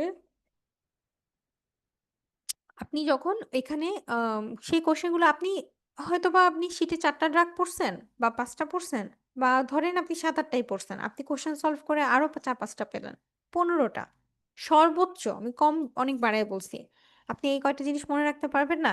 এখানে যেটা আমি মনে রাখতাম যে ফিনাইল, পিএইচ এটাও ফাইসোস, পিএইচ এই ২ টা মিলিয়ে ফিজিওলজিক্যাল অ্যান্টাগনিজম করে এবং ফাইসোস্টিগমিন অ্যাক্ট অন পিউপিল এটা আমি পড়তে, পড়তে জানি যে পিউপিলের উপরে ফাইসোস্টিগমিন কাজ করে। সুতরাং আমার এটা মনে থাকতো যে পিএইচ এই ২ ফিনাইল এপিনেফ্রিন এবং ফাইসোস্টিগমিন একসাথে দিলে এটা পিপলের উপরে ভালো কাজ করে। এটা true. And adrenaline and propranolol এই যে এই কোশ্চেনটাতে বলতেছিলাম যে adrenaline and propranolol act on heart এটাও সত্য কথা। তাহলে আমাদের এখানে ট্রু দাঁড়াচ্ছে আপনার এ, সি, ডি এবং ই আর একটা ফলস দাঁড়াচ্ছে। আমি বুঝাতে পারছি এই জায়গাটা মানে আমি সাফার করছি। তারপর আমি এই সিস্টেমগুলা বের করছি এবং আমি দেখেছি যে আমার জানাশোনা অনেক ড্রাগের ভিতরেই এই অ্যান্টাগনিজমটা আছে। সেই জায়গা থেকে আপনাদেরকে কথাটা বললাম। এইভাবে একটু মনে রাখবেন। এটা ইম্পোর্টেন্ট, হ্যাঁ? এটা থেকে কোয়েশ্চেন আসে। ২০ নাম্বার কোয়েশ্চেনে noradrenaline injection raise systolic blood pressure. এটা ট্রু এবং lower diastolic blood pressure. Noradrenaline injection দিছে, ডায়াস্টোলিক ব্লাড প্রেশারটা লো হয়ে গেছে। সিস্টোলিক ব্লাড প্রেশারটা সে যদি করে, বাড়ায় দেয়, তাহলে ডায়াস্টোলিক ব্লাড প্রেশার কি সে কমায় দিবে? সিস্টোলিক ব্লাড প্রেশার বাড়ায় দিছে, ডায়াস্টোলিক ব্লাড প্রেশার লো করতেছে। এটা তো না। সে সিস্টোলিক ব্লাড প্রেশার বাড়াচ্ছে, ডায়াস্টোলিক কি বসায় রাখতেছে? রাখতেছে না। সুতরাং লোয়ার ডায়াস্টোলিক ব্লাড প্রেশার এটা ফলস। ঠিক আছে? এরপরে হইতেছে যে প্রোডিউস ব্র্যাডিকার্ডিয়া। এখানে বলা আছে যে ব্র্যাডিকার্ডিয়াটাকে সে প্রোডিউস করে। প্রোডিউস ব্র্যাডিকার্ডিয়া এটাও true. Lower peripheral resistance and এখান থেকে হইতেছে যে পেরিফেরাল রেজিস্ট্যান্স থেকে সে পেরিফেরাল রেজিস্ট্যান্সকে সে লো করে ফেলে, এটা না। নর অ্যাড্রেনালিন পেরিফেরাল রেজিস্ট্যান্সকে লো করে, এটা সম্পূর্ণ ভুল কথা। এবং প্রডিউস প্রিডোমিনেন্ট অ্যান্টাগনিস্টিক অ্যাকশনস, এটাও ট্রু। তাহলে আমাদের ট্রু দাঁড়াচ্ছে এখানে এ, সি এবং ই। পেরিফেরাল রেজিস্ট্যান্সকে কিন্তু সে কমায় না। Next question, highly ionised drug.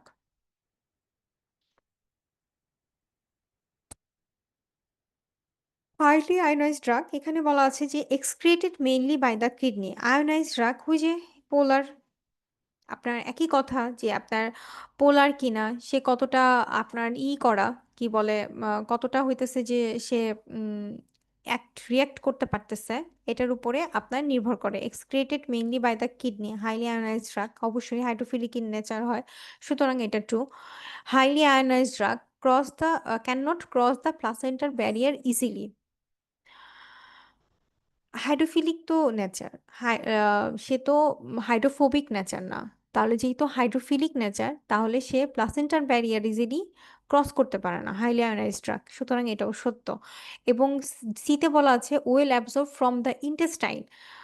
ইন্টেস্টাইনে highly ionised drug well absorb হয় না, কারণ ইন্টেস্টাইনে একইভাবে ইন্টেস্টাইনের ওয়াল বা মিউকোসা বা সেলগুলা লাইপোফিলিক ইন নেচার, সুতরাং ওয়েল অ্যাবজর্ব ইন্টেস্টাইনে হবে, এটা ভুল। অ্যান্ড হতেছে অ্যাকুমুলেটস ইন সেলুলার লিপিডস, এই যে কথাটা দিতে বলা আছে, সেলুলার লিপিডস সে কখন অ্যাকুমুলেট হবে? সে সেল দিয়ে তো তাকে ঢুকতে হবে, আগে ঢুকবে সে সেল দিয়ে, তারপরে সে অ্যাকুমুলেটস হবে। অর্থাৎ অ্যাকুমুলেট সেলুলার লিপিড কথাটাও এখানে বলতেছে, যে কথাটা তার জন্য তাকে লাইপোফিলিক নেচার হতে হবে, হাইড্রোফিলিক না। সুতরাং ডি নাম্বারটা ফলস। এবং ইতে বলা আছে can cross blood brain barrier, ওই যে প্লাসেন্টাল ব্যারিয়ারের মতো সে blood brain barrier highly ionised easily cross করতে পারবে, সেটা তো না। সে প্লাসেন্টাল ব্যারিয়ারও ইজিলি ক্রস করতে পারে না, সে ব্লাড ব্রেন ব্যারিয়ারও ইজিলি ক্রস করতে পারে না, সুতরাং ই নাম্বারও ফলস। তাহলে আমাদের এখানে ট্রু আনসার দাঁড়াচ্ছে এ এবং B. Antimicrobial that should be avoided during pregnancy included। খুব ইম্পর্টেন্ট, প্রেগনেন্সিতে কি কি মানে কি কি ড্রাগ আমরা দিতে পারি। অ্যামোক্সিসিলিন প্রেগনেন্সি সেফ না। আমরা অ্যামোক্সিসিলিন ইনভ্যারিয়েবলি ডেন্টিস্ট্রিতে ইউজ করি, but this is not pregnancy safe, ঠিক আছে। এরপরে হইতেছে সেফ্রুক্সিম আছে, সেফ্রুক্সিমও প্রেগনেন্সি সেফ না। সিপ্রোফ্লক্সাসিন এটা pregnancy safe, ciprofloxacin pregnancy safe. Metronidazole pregnancy safe না। টেট্রাসাইক্লিন প্রেগনেন্সি সেফ, কিন্তু ঝামেলা করে ওই দাঁতে স্টেইনে গিয়ে। তাহলে আমাদের এখানে ট্রু দাঁড়াচ্ছে সি এবং ই, বাকিগুলো ফলস। টেট্রাসাইক্লিনটা বুঝছেন তো, সে প্রেগনেন্সিতে ঝামেলা করে না, কিন্তু সে বাচ্চাটার উপরে ঝামেলা করে। অর্থাৎ মানে স্টেইন করে। আপনারা এটা সবাই জানেন, ডেভেলপিং টিতে সে স্টেইন করে, টিথ সবসময় ডেভেলপিংই থাকে, কিন্তু ট্রাইমেস্টারে কোনো ঝামেলা করে না। প্লাজমা হাফ লাইফ, ঠিক আছে। Of a drug gives information about its absorptions. Plasma half life, আবার হাফ লাইফ নিয়ে কোশ্চেন। একটা ড্রাগের প্লাজমা হাফ লাইফ এটা কি কি নির্ভর করতেছে? Absorption, false. অ্যান্ড হইতেছে dose requirement, plasma half life হবে ইনফরমেশন কতটুকু ডোজে দিবেন, এটা true. Durations of the actions, এটাও true. Frequency of administration true. And toxic effect false. তাহলে আমাদের ট্রু আনসার দাঁড়াচ্ছে এখানে। আহ, আমি এটা আর অ্যাব্রিভিয়েট করছি না, আশা করি এটা বুঝতে পারছেন সবাই। সুতরাং এখানে ট্রু আনসার দাঁড়াচ্ছে মাঝখানে তিনটা, বি, সি এবং ডি। কোশ্চেন নাম্বার 24-এ বলা আছে passage of drug through cell membrane influence by lipid solubility of the drug. অবশ্যই সেল মেমব্রেন দিয়ে সে কত ভালো করে পাসেস হবে সেটা তার লিপিড সলিবিলিটির উপরেই নির্ভর করছে। তার মানে lipid solubility of the drug and source of the drug, source of the drug, একটা passage of the drug through the cell membrane influence by the source of the drug. Source of the ড্রাগের উপরে সে নির্ভর করছে না। Lipid solubility of the drug true, source of the drug না। Molecular weights of the drug through the cell membrane, হ্যাঁ, molecular weight কতটুকু বড়, কতটুকু ছোট সেটার উপরে সে সেল মেমব্রেন দিয়ে কতটুকু ঢুকতে পারবে সেটা নির্ভর করে। Mode of actions of the drug না, এবং dose of the drug true.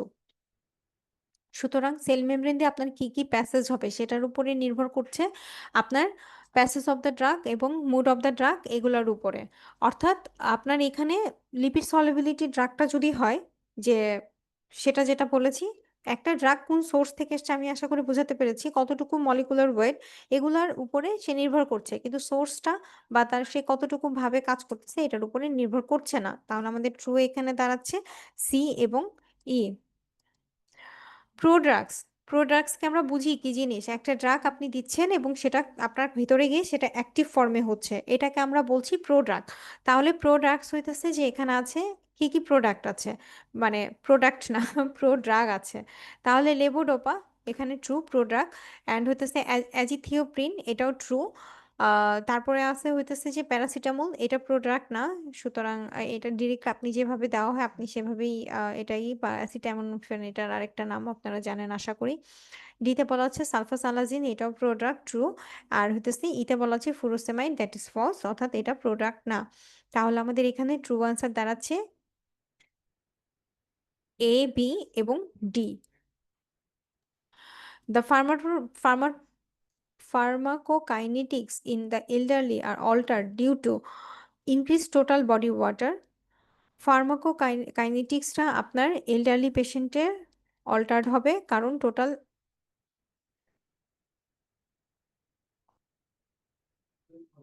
Total body ওয়াটারটা আপনার বেড়ে গেছে, ফার্মাকোকাইনেটিক, হ্যাঁ।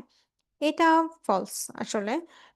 একটা ড্রাগের ফার্মাকোকাইনেটিকটা ইফেক্ট হবে total body water, false. Increase in enzyme, আচ্ছা এটা কি বুঝছি যে এলডারলি পেশেন্টের ফার্মাকোকাইনেটিকটা টোটাল বডি ওয়াটারটা বেড়ে গেলে কেন এলডারলি পেশেন্টের ফার্মাকোকাইনেটিকটা অল্টার্ড হয়ে যাবে। একটা ড্রাগ আপনি যখন একটা বুড়া ব্যক্তি তার হইতেছে যে টোটাল বডি ওয়াটারটা বেড়ে গেছে, ওই সময়ে তার সে বেটারলি, মানে তার যে ড্রাগের যে কাইনেটিক্সটা এটা বেটারলি, মানে যতটুকু ছিল সেটার উপরে কাজ করবে না, কারণ একটা ড্রাগের মূল চ্যালেঞ্জটাই থাকে সে কতটুকু টাইমে মানে প্লাজমাতে গিয়ে সে কত দ্রুত টিস্যু লেভেলে গিয়ে কাজ করতে পারবে। সুতরাং টোটাল বডি ওয়াটার যদি বেড়ে যায় তাহলে এটা সে পরিমাণ মানে অল্টার্ড হয়ে যায় ফার্মাকোকাইনেটিক প্রোফাইলটাও সেই ড্রাগের। সুতরাং এটা false. Increase in enzyme induction এটা true. Decrease in renal clearance এটা ট্রু। দেখেন ফার্মাকোকাইনেটিকটা এনজাইম ইন্ডাকশনস যদি বাড়ে ফার্মাকোকাইনেটিক বাড়বে, কারণ এমন এনজাইম দেওয়া হয়েছে যেটার কারণে সে বারবার করে ইন্ডাকশনস হচ্ছে, তো ফার্মাকোকাইনেটিক বাড়তেছে। আবার একইভাবে আপনার যদি উম, ইটা হয় কি বলে ডিক্রিজ রেনাল ক্লিয়ারেন্স, যেটার কথা বলছি যে রেনাল ক্লিয়ারেন্সটা কমে গেছে, তাহলে ফার্মাকোকাইনেটিক অল্টার্ড হচ্ছে। যদি আপনার অল্টার্ড মানে কি হয় বাড়ছে নয় কমছে, তাহলে আপনি যদি এনজাইম ইন্ডাকশনসটা আপনি যদি আম, বাড়াই দেন একটা ড্রাগের ফার্মাকোকাইনেটিক, সাপোজ এনজাইম ইন্ডাকশনস দিলেন বেড়ে গেল, তাহলে এটা অল্টার্ড হলো, এটা ট্রু। ডিক্রিজ রেনাল ক্লিয়ারেন্স কমে গেল, ফার্মাকোকাইনেটিক কমে গেল, সুতরাং অল্টার্ড হলো, এটাও true. Increase increase in percentage of body fat, এই যে ফার্মাকোকাইনেটিকটা আপনার বডি ফ্যাটের উপরে অল্টার্ড হচ্ছে, কারণ ড্রাগ যদি লাইপোফিলিক ইন নেচার হয় সে বডি ফ্যাট যত বেশি থাকবে তার ভিতরে গিয়ে সে ডিপোজিট হবে, তাহলে আপনার যে পার্সেন্টেজটা বডি ফ্যাটের বাড়তেছে সেটাও কিন্তু ফার্মাকোকাইনেটিকটাই নির্ভর করতেছে, অর্থাৎ এটাও ট্রু।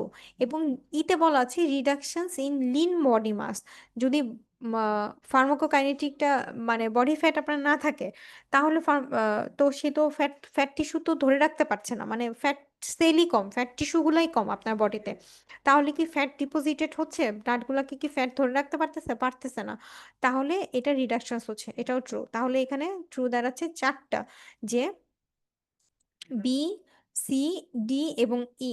অর্থাৎ আমি বোঝাতে পেরেছি তো, বডি ফ্যাট বেশি থাকলে ফ্যাটের ভিতরে যে ড্রাগ বসে থাকছে ফার্মাকোকাইনেটিক বেড়ে যাচ্ছে, লিন বডি মাসে ড্রাগ থাকছে না ফার্মাকোকাইনেটিক কমে যাচ্ছে। প্ল্যান্ট অ্যালকাইলোসিস এটা মুখস্থ, এটা নিয়ে কি বলবো, ভিন ক্রিস্টিং এবং ভিন ব্লাস্টিং এখানে ট্রু আনসার। তাহলে হইতেছে যে এই কয়টা প্ল্যান্ট অ্যালকালয়েডস, এটা কিন্তু রিপিট কোশ্চেন, ঠিক আছে। সুতরাং এটা মুখস্থ, মানে ভাববেন না এটা তো বুঝতেছি না তাহলে আচ্ছা না পড়লাম। প্রতিটা কোশ্চেনের আজকে যা ছিল, প্রতিটা আপনাদের আজকে আসা কোশ্চেনের প্রতিটা, মানে আমি বলবো প্রতিটা স্টেমই অনেক ইম্পোর্টেন্ট। প্রতিটা কোয়েশ্চেন ইম্পোর্টেন্ট। ঠিক আছে? বেসিকটা আপনারা ওইভাবেই তৈরি করা উচিত যে আপনি এই ৪০ টা কোয়েশ্চেনের মধ্যেই আপনি ভালো পেরেছেন। ওকে? ডক্সোরিবোসিন, সিনপ্লাস্টিন এবং মিথোট্রেক্সেট হবে না। কোয়েশ্চেন নাম্বার ২৮ এ বলা আছে hazards of irrational use of medications. আপনি ইরেশনাল ইউজ অফ মেডিকেশনস কি করছেন? ইনঅ্যাপ্রোপ্রিয়েটেড ডায়াগনোসিস করছেন। ইরেশনাল ইউজ অফ মেডিকেশনস এ আপনার এগেইন ওই যে কনসিকোয়েন্স এর একটা কথা বললাম এবং এখানেও কিন্তু তাই। যে ইনঅ্যাপ্রোপ্রিয়েট ডায়াগনোসিস এখানেও কিন্তু দেখেন কনসিকোয়েন্স মানে কি ছিল? যে ইরেশনাল ড্রাগ ইউজ করে ফেলেছেন এরপরে কি হইছে? হ্যাজার্ডস মানে কি? ইরেশনাল ড্রাগ ইউজ করছেন এরপরে কি হইছে? বুঝাইতে পারছে? মানে কোয়েশ্চেন ২ টা কিন্তু সেইম কাছাকাছি। যে এবং আচ্ছা দেখেন এবং এখানে স্টেমটাও সেম। শুধু ওইখানে consequence এখানে hazards ঠিক আছে? এটা রিপিট হয়েছে। কোয়েশ্চেন এবং স্টেমস। অর্থাৎ যে ওইখানে ট্রু করেছেন সে এখানেও ট্রু দিয়েছেন। যে ওখানে সঠিক দিয়েছেন সে এখানেও সঠিক দিয়েছেন আশা করি। আচ্ছা দেখি তাহলে hazards of irrational use of medications, inappropriate diagnosis এটা হইতেছে যে ফলস এবং increased incidence of ADR that is adverse reactions এটা true. Therapeutic failure again true. আমি এটা এক্সপ্লেইন করেছি ওইখানে আর বলছি না কিছু। Financial burden to health providers এটাও ট্রু এবং emergence of the drug resistance microorganism that is true. তাহলে ওইখানেও আনসার ছিল একটা ফলস ৪ টা ট্রু, এখানেও আনসার একটা ফলস ৪ টা ট্রু। বি, সি, ডি এবং ই। ২৯ নাম্বার কোয়েশ্চেনে বলা আছে routes of drug administration not having an absorption a subcutaneous phase. Routes of drug administration not having an absorption phase are কোন ড্রাগের অ্যাবজর্পশন ফেজ নাই? দেখেন সাবকিউটেনিয়াসে অ্যাবজর্পশন হয়। ইন্ট্রামাসকুলার আপনি যখন দিচ্ছেন দ্রুত হচ্ছে ওরাল থেকে বাট অ্যাবজর্পশন হচ্ছে। সুতরাং এটা ফলস এই ২ টা। সিতে ইন্ট্রাভেনাস যেগুলো having an absorption phase are routes of drug administration not having absorption phase that is intravenous অবশ্যই ট্রু। ইন্ট্রাভেনাসের কোনো অ্যাবজর্পশন ফেজ থাকে না, ডিরেক্ট ব্লাডে চলে যায়। সাবলিঙ্গুয়াল দ্রুত যায়, ফাস্ট মেটাবলিজম অ্যাভয়েড করে, তাই না? কিন্তু তবুও কিছুটা অ্যাবজর্পশন হয়। নট হ্যাভিং অ্যান অ্যাবজর্পশন এক্ষেত্রেও ট্রু না। অনেকের মনে হতে পারে সাবলিঙ্গুয়াল না কেন? ঠিক আছে? এখানে কোয়েশ্চেন দেখেন আপনার যেটা ট্রু মনে হবে আর যেটা আপনার ফলস মনে হবে, ফলস গুলা হবে আপনার ডিস্ট্রাক্টর। ডিস্ট্রাক্টর মানে হইতেছে যে ফলস গুলো এমন হবে যেটা আপনার মনে হবে। অনেক ক্ষেত্রে অনেকেরই এখানে আজকে যারা পরীক্ষা দিয়েছেন অনেকে মেক্সিমাম আমি আশা করছি মেক্সিমাম ভালো দাগিয়েছেন। কিন্তু তারপরও যাদের একটু মনে হয়েছে রেসিডুয়াল থেকে যে ইনহেলেশন আছে, ইন্ট্রামাসকুলার আছে, ইন্ট্রাভেনাস আছে, সাবলিঙ্গুয়াল আছে। তো অ্যাবজর্পশন তো এদেরও নাই। ফাস্ট মেটাবলিজম তো এভয়েড করে। সেই জায়গা কনফিউশন ক্যারি হতে পারে বলে সেই জায়গা থেকে কথাটা বললাম যে সাবলিঙ্গুয়াল আপনার হেপাটিক ফাসফাস এভয়েড করছে কিন্তু আসলে ড্রাগ অ্যাবজর্পশন আছে, হ্যাভিং অ্যাবজর্পশন সুতরাং সাবলিঙ্গুয়াল ট্রু অ্যান্ড ইনহ্যালেশনে গিয়ে আপনার এখানে ফলস তাহলে আমাদের সরি সাবলিঙ্গুয়াল ফলস ইনহ্যালেশনেও ফলস তাহলে আমাদের এখানে ট্রু দাঁড়াচ্ছে অনলি সি। সাবলিঙ্গুয়ালও কিছুটা অ্যাবজর্পশন হয় যেটা বলছিলাম। স্লিপ অফ টাঙে ট্রু বলেছি।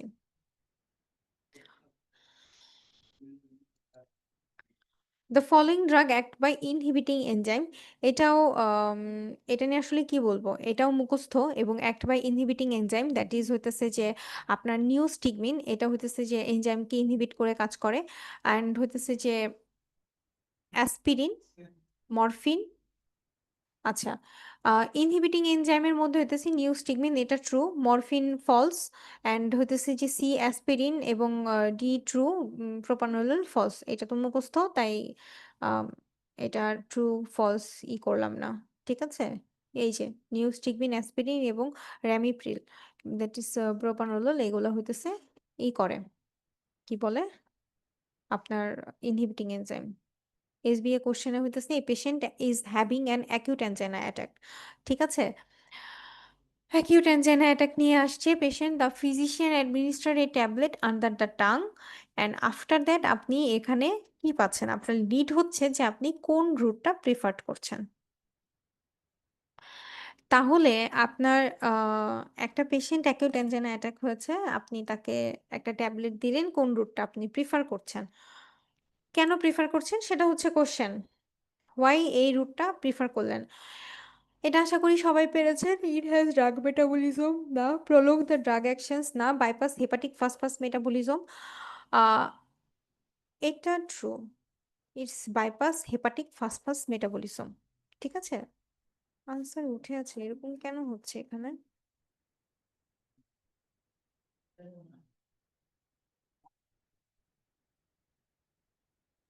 আচ্ছা, এটা স্পেস আসছে, space. Okay, it bypass hepatic first fast metabolism, এটা ট্রু, মানে এটা আনসার। নেক্সট কোশ্চেনে যাচ্ছি। Tuberculosis patient on multiple drug shows reduce effectiveness on his oral contraceptive pill. ঠিক আছে, একটা টিউবারকুলোসিস পেশেন্ট সে অবশ্যই একটি টিউবারকুলার ড্রাগ নিচ্ছে এবং সে দেখলো যে ওসিপি খাওয়ার পরে তার ইফেক্টিভনেসটা কমে গেছে। এই ক্ষেত্রে মোস্ট লাইকলি রেসপন্সিবল ইফেক্ট কোন ড্রাগ এইসব কাজগুলো করে? রিফাম্পিসিন। ঠিক আছে, তাহলে আপনার ওসিপির কার্যক্ষমতা কমিয়ে দিবে এই এই অ্যাক্টিভিটি। আইসোনিয়াজাইড, রিফাম্পিসিন, যেসব অ্যান্টি টিউবারকুলার ড্রাগগুলো আছে তাদের মধ্যে হইতেছে রিফাম্পিসিন এই কাজটা করে। তাহলে এখানে সিঙ্গেল বেস্ট আনসার হবে রিফাম্পিন। আচ্ছা, এখানে একটা কথা বলি একটু, রিফাম্পিন অ্যান্ড রিফাম্পিসিন কিন্তু একই জিনিস, এটা কোনো স্পেলিং মিস্টেক না। যারা জানেন না তাদের জন্য বলছি, যে এই যে অনেকের মনে হতে পারে যে রিফাম্পিন অ্যান্ড রিফাম্পিসিন সেম। আসলে ইউএসএ তে, আম, ইউএসএ তে বা ইউকে তে প্রবাবলি, মানে আপনার এটা হইতেছে ইউএসএ তে রিফাম পিন বলে। ঠিক আছে, এই রিফাম পিন সেম জিনিস, ইউএসএ তে রিফাম পিন বলে। অর্থাৎ এটা এটা আরেকটা নাম, এটা মনে রাখবেন। ট্রু আনসার, আচ্ছা এই আনসার এরকম হচ্ছে কেন?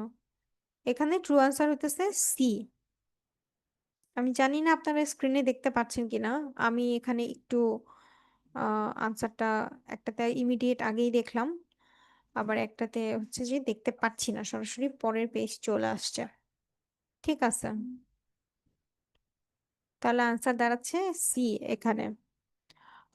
Highly protein bound drug is introduced into therapy, the clinician is cautious about drug interactions. ঠিক আছে, এখানেও কি আনসারটা ঝামেলা করছে? আচ্ছা, একটা প্রোটিন বাউন্ড ড্রাগ আছে ইন্ট্রোডিউস ইনটু থেরাপি, তারপরে হইতেছে যে ক্লিনিশিয়ানস আপনাকে এটার মধ্যে ড্রাগ ইন্টারাকশনস দিল, ক্লিনিশিয়ানস কশনস দিল drug interactions. Which of the following statement is true regarding high plasma protein binding, increase free drug level? বলেন কোনটা ট্রু এখানে, সরি বললে তো আমি শুনবো না। Which of the following statement is true regarding high plasma protein binding? আচ্ছা, protein বাইন্ডিংটা হাই, তাহলে এই ক্ষেত্রে ফ্রি ড্রাগ লেভেল কি বাড়বে? বাড়বে না। রিডিউস ক্লিয়ারেন্স, এটা কি হবে? নেক্সট কোশ্চেন গুলা যখন আপনারা দেখবেন যে এটা আপনি জানেন, মানে এটার আনসারটা এটাই হবে, আমার কথা থাকবে, তখন অবশ্যই কোশ্চেনটা পড়ে দেখবেন। ঠিক আছে, জানি না আনসার গুলো নিয়ে কি ঝামেলা হচ্ছে।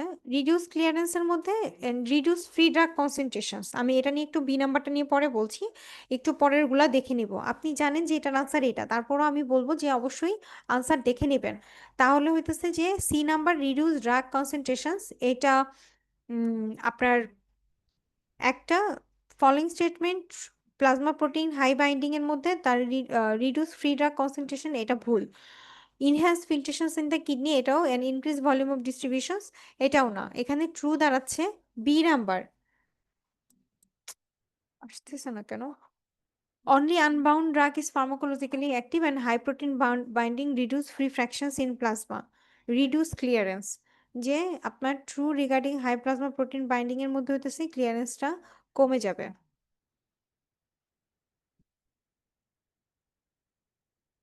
সবগুলোতে আনসার নিয়ে একটা ঝামেলা আছে।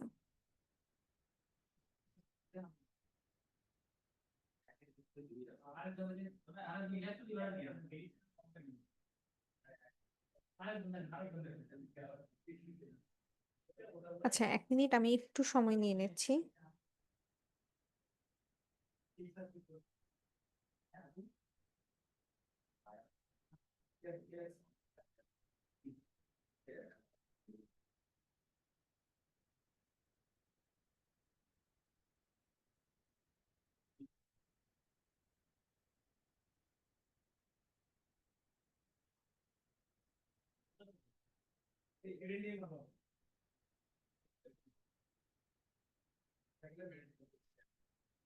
আচ্ছা ঠিক আছে, একটা জিনিস একটু যে কোশ্চেনে আপনারা বিএমইউতে যখন পরীক্ষা দিতে যাবেন, তখন কোশ্চেনগুলা আপনারা লিড ইন শব্দটা নিচে পাবেন। ঠিক আছে? এটা আ এখানে যেটা আমি যে আনসারগুলা বলছি, আপনারা সেই জায়গাটা একটু মানে নোট করে রাখেন। প্রবাবলি স্ক্রিনে এখানে প্রপারলি আপনাদের আনসার শিটে এটা দেওয়া থাকবে। স্ক্রিনে প্রপারলি এটা শো করছে না। সম্ভবত লেখাটা কেটে গিয়েছে। একটু খেয়াল করেন যে এই যে এই জিনিসটা মানে আ যেটার জন্য একটু কেটে গিয়েছে বলতে চাচ্ছি যে লিড ইন শব্দটা আপনাদের সবসময় এক লাইন নিচেই থাকবে বিএমইউতে। এইজন্য প্রবাবলি আনসার গুলা কেটে গেছে। তাহলে আমি যেটা বলছি সেটাকেই মানে সেটা হিসাব করেই আপনারা হচ্ছে ইগুলা করেন। তাহলে যে হাই প্রোটিন বাউন্ড একটা ড্রাগ আমি এটা একটু আবার বলি। A highly protein bound drug is introduced into therapy. The clinician is cautious about drug interactions. আপনি সেই হিসেবে ড্রাগ ইন্টারাকশন সম্পর্কে আপনি যথেষ্ট মানে আগে থেকেই প্রিকশনস নিয়ে রাখছেন। আপনার লিড হচ্ছে which of the following statement is true regarding এই প্রোটিন বাইন্ডিংটা সম্পর্কে। যখন আপনার হাই প্লাজমা প্রোটিন বাইন্ডিং একটা ড্রাগের সে ফ্রি ড্রাগ লেভেল বাড়াবে না। বাউন্ডেড থাকবে এটা ভুল। রিডিউস ক্লিয়ারেন্স আমি এটা নিয়ে একটু কনফিউজিং একটা আনসার দিয়েছিলাম। এই ক্লিয়ারেন্সটা আপনার একটু ক্লিয়ার করি যে যখন হাই প্রোটিন বাইন্ডিং তখন ক্লিয়ারেন্স কমে যাচ্ছে। বাট আমি পরেরগুলো একটু পড়বো। রিডিউসেস ফ্রি ড্রাগ কনসেন্ট্রেশন এই যে ক্লিয়ারেন্স কমে যাচ্ছে চেয়েছে following statement true regarding high plasma protein binding free drug কনসেন্ট্রেশনসও কিন্তু তার কমে যাচ্ছে। ইনক্রিজ ফ্রি ড্রাগ কনসেন্ট্রেশন সে reduce free drug concentration increase free drug level হবে না ফ্রি ড্রাগ কনসেন্ট্রেশনসটা কমে যাচ্ছে। প্রোটিন বাউন্ড ড্রাগ আপনি যখন থেরাপিতে দিচ্ছেন তখন আপনার ক্লিনিশিয়ানস কিছু কশনস মেনটেন করছে। সে আগে থেকে কিছু জানে তখন তার ফ্রি ড্রাগ কনসেন্ট্রেশনসটা দরকার। ক্লিয়ারেন্স নিয়ে তার হিসাব না এখন। তার কনসেন্ট্রেশন ব্লাডে কতটা থাকবে এটার উপরে। সুতরাং যেহেতু সিঙ্গেল বেস্ট তাহলে আনসারটা এটা হতেছে বেস্টলি সিঙ্গেল মানে অ্যাপ্রোপ্রিয়েট আনসার। ডিতে বলা আছে ইনহ্যান্স ফিল্ট্রেশনস ইন কিডনি এবং ইতে বলা আছে ইনক্রিজ ভলিউম অফ ডিস্ট্রিবিউশন এই দুইটাই ভুল। এখানে ট্রু আনসারটা হতেছে সি। ঠিক আছে? সি নাম্বারটা ট্রু আনসার। নেক্সট কোশ্চেনে চলে যাচ্ছি। While studying a new drug safety profile, a clinical pharmacologist calculate the ratio of the medium toxic dose to median effective dose. Lead হচ্ছে যে following does the therapeutic index represent following one. এখানে হইতেছে ratio of efficacy to toxicity আপনি এখানে দেখবেন। এখানে অনেকেরই আ ভুল হতে পারে। দেখেন থেরাপিউটিক ইনডেক্সে আমি আপনার স আ LD50 বাট ED50 মানে টক্সিক ডোজের সাথে আপনার রেশিওটা হয় ইফেক্টিভ ডোজের। তাহলে এখানে বলা হচ্ছে ratio of efficacy to toxicity. এটা না। অনেকেরই মনেও হতে পারে যে এফিকেসি, টক্সিসিটি, টিডি আর ইডি তো রেশিও যারা পড়েছেন যে থেরাপিউটিক ইনডেক্সের মধ্যেই তো ছিল TD50/ED50 অর্থাৎ toxic dose 50 by effective dose 50 বা lethal dose 50 by effective dose 50 এটা না। Ratio of efficacy to toxicity এটা ভুল। ঠিক আছে? ওই জায়গাটা আপনার ডিস্ট্রাক্টর। আপনার মনে হতে পারে বলে কথাটা বলা। মার্জিন অফ সেফটি আমরা মার্জিন অফ সেফটিটাই দেখব। অর্থাৎ এটাই true. Which of the following does the therapeutic effect margin of safety. Next কথাগুলো আছে সিতে বলা আছে drug potency bioavailability time to peak concentration এগুলো ভুল। এখানে আমরা দেখব মার্জিন অফ সেফটি কি কি আছে। সুতরাং বি নাম্বার এখানে true answer. Be true answer. এটা বলে দিচ্ছি কারণ আমি স্ক্রিনে দেখতে পাচ্ছি না। আমি জানি না আপনারা দেখতে পাচ্ছেন কিনা। আনসার শিটে আশা করি অবশ্যই মানে সলভের ওখানে অবশ্যই আপনাদের ওয়েবসাইটে এটা আপডেটেড থাকবে। একটা ক্লিনিক্যাল ফার্মাকোলজিস্ট হ্যাঁ সে অ্যাসেস করলো the distributions profile of a lipophilic drug that seems to have minimum plasma concentration after administration which one of the following factor increases the volume of distributions of the drug. Pharmacology দেখলো the lipophilic drug minimum plasma কনসেন্ট্রেশনে আছে। তাহলে তার কি থাকবে? High protein binding না। সে আপনি দিছেন লাইপোফিলিক ড্রাগ প্লাজমাতে অল্প পাচ্ছেন মানে কি হয়েছে সেই জিনিসটা আপনার সেলে ঢুকে গেছে, টিস্যুতে চলে গেছে, প্লাজমাতে নাই তাই। তাহলে অবশ্যই তার হাই প্রোটিন বাইন্ডিং থাকলে তো প্রোটিন বাইন্ডিং হয়ে থাকতো। হাই লিপিড সলিবিলিটি আছে লাইপোফিলিক ড্রাগ মানে আস্তে ধীরে সুন্দর করে সে সেলে ঢুকে গেছে, টিস্যুতে ঢুকে গেছে, সুতরাং তার লিপিড সলিবিলিটিটা অনেক বেশি, এর জন্য আপনি প্লাজমাতে তাকে কম পাচ্ছেন। অর্থাৎ মানে ওই ক্লিনিক্যাল ফার্মাকোলজিস্ট তাকে কম পাচ্ছে। অর্থাৎ এখানে এখানে বেস্ট আনসার হচ্ছে হাই লিপিড সলিবিলিটি, লো মলিকুলার ওয়েটও না, অ্যাসিডিক নেচারও না, এবং আয়োনাইজিং ইন নেচার যেটা এটাও না। তাহলে এখানে ট্রু আনসার হচ্ছে high lipid solubility, that is B, এখানে ট্রু আনসার। 36 নম্বর কোশ্চেনে বলা আছে একটা ফার্মাকোলজিস্ট অবজার্ভ করলো যে drug response curve shift rightward without a change in maximum response when another agent is added। হুম, এখন which of the following best describe this section, এটা কিন্তু অ্যাগনিস্ট ইন্টাগনিস্ট থেকে আসছে। একটা ড্রাগের রেসপন্স আছে রাইট ওয়ার্ডে, আপনি তাকে আলাদা একটা ড্রাগ দেওয়ার পরও সরাইতে পারতেছেন না, এই রিভার্সিবলি এমন ভাবে তার ডমিনেশনসটা আছে রিসেপ্টরের উপরে যে অন্য একটা ড্রাগও তাকে সরাতে পারছে না। এটা আমরা অ্যাগনিস্ট অ্যান্টাগনিজমে পড়ি, তাই না? তাহলে ডিক্রিজ ইন ইফিকেসি না, ইরিভার্সিবল বাইন্ডিং এটাও না, কম্পিটিটিভ অ্যান্টাগনিজম এটা হইতেছে এখানে ট্রু, নন কম্পিটিটিভ অ্যান্টাগনিজমও না, অ্যালোস্টেরিক ইনহিবিশনসও না। ও আচ্ছা, এখানেও আবার অ্যান্সার চলে আসছে। ঠিক আছে, এখানে ট্রু আনসার হইতেছে কম্পিটিটিভ অ্যান্টাগনিজম। অর্থাৎ এটার জন্যই আপনার অ্যানাদার এজেন্ট ইউজ করার পরও ড্রাগ রেসপন্স শিফট কার্ভটা, ড্রাগ রেসপন্স কার্ভটা আপনার রাইট ওয়ার্ডেই আছে। ঠিক আছে, এটা একমাত্র কম্পিটিটিভ অ্যান্টাগনিজম দিয়েই হয়, রাইট দিকেই থাকে। 37 নম্বরে বলা আছে clinician calculates drug elimination half life to determine the dosing interval. এখানেও তো আনসার দেওয়া আছে। আচ্ছা যাই হোক, এসবিএ তে একটু পাওয়ার পয়েন্ট ঝামেলা করেছে, একটু আশা করি আমি একটু ডিসক্রাইব করে দিই। Calculator drug elimination half life to determine the dosing interval, which one of the following best determines A drugs half life?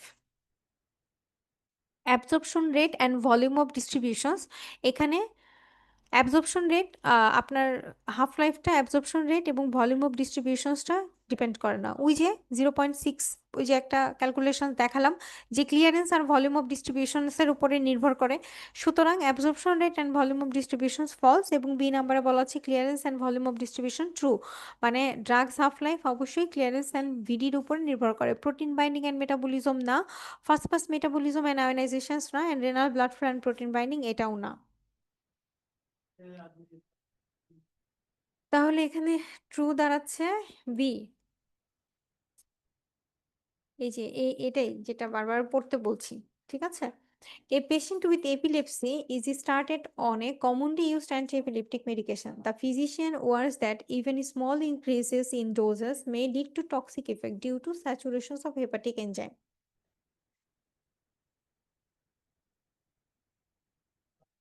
একটা এপিলেপসির পেশেন্ট আসছে, স্টার্ট করছে commonly anti epileptic medication, physicians warn করলো যে স্মল ডোজেস যদি আপনি বাড়ান তাহলে তার টক্সিক ইফেক্ট হইতেছে, তৈরি হয়ে যায়।